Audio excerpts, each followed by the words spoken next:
Hey, good morning, wherever you are in the world, and thank you for coming to my channel. Today I'm going to be covering the topic of planting herbs.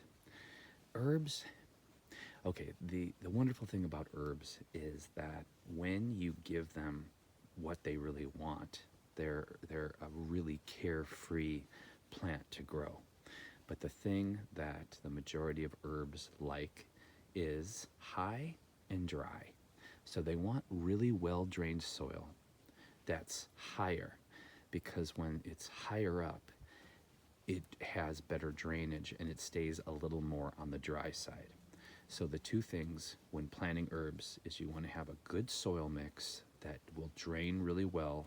So that means not heavy clay.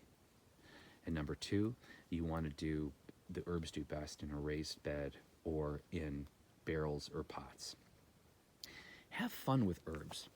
We had all the common herbs, and so we decided, because we eat them almost on a daily basis. And why should you eat herbs? Because even the most common herbs actually have incredible medicinal properties.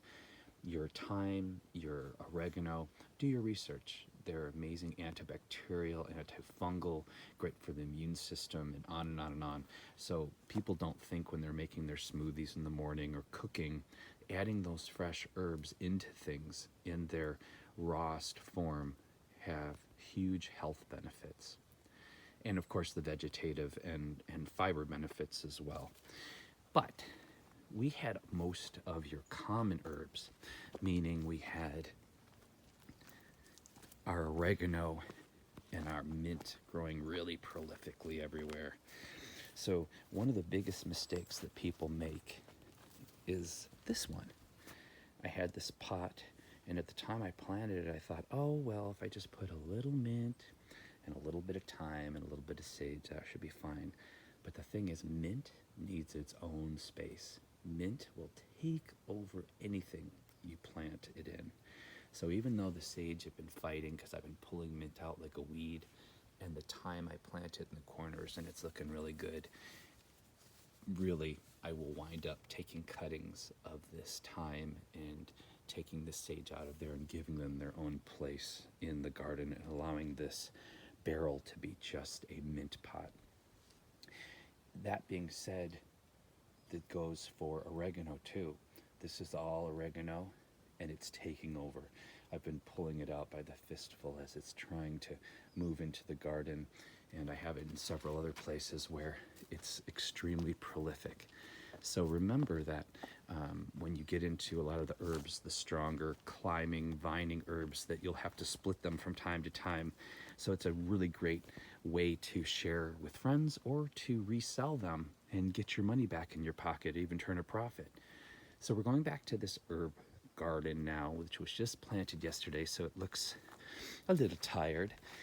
When you're planting your herbs, just like when you're planting a flower garden, you want to have all your tall things towards the center. So another thing that I've done with this herb garden, and I've been really conscious about color, because a herb garden can be really beautiful too, as many of them flower, and you can pick different varieties of herbs that give you the same flavor but may have a really cool color to them. So this is something new that I've never tried before.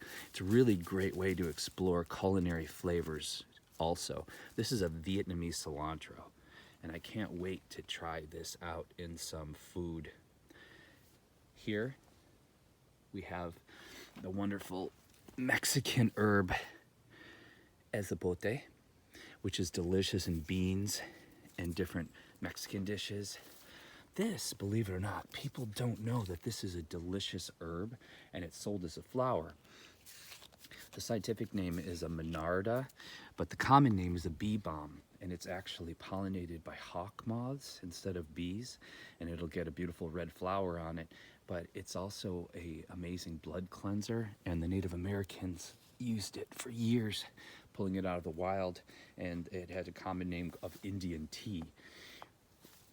In the very center, we have some beautiful fennel, but this variety grows, it's a purplish color, but these little weedy things will eventually be 6 feet tall or more in the center, followed by our other taller varieties of perennials. This bee balm is going to get ginormous, so we located that closer to the center along with some clusters of basil. I can never have enough basil. I overplant it because I love pesto and I just love using it in everything during the summertime. This is kind of cool, going back to the idea of using herbs for color in your garden. This is golden oregano, and it looks like yellow sickly oregano, only because it took a little bit of stress. But this golden oregano is going to be this really lovely yellow lime color, so it's going to add a neat splash of color, and it has the typical oregano smell and scent though, which is really neat. Here's some French tarragon. This is the sage I chose, which is a purple sage, and it is a culinary sage, so it's going to have that great taste and smell, but it's going to give me a little splash color in there. And just for fun, because we do the keto diet from time to time, which means no to low carbs and no sugar, I got a little stevia plant. Some people don't know that stevia, the sugar substitute, is actually a plant, and you can grow your own, and they get pretty large when they're happy, and you can harvest quite a bit, and it's a nice alternative to White Death. Some garlic greens, and this is just from old garlic that was started to sprout in the house. So don't throw your old garlic away, just take the little bulbs, break them up, and get them in the ground. Some marjoram. And that's the start of one heck of a varietal herb garden.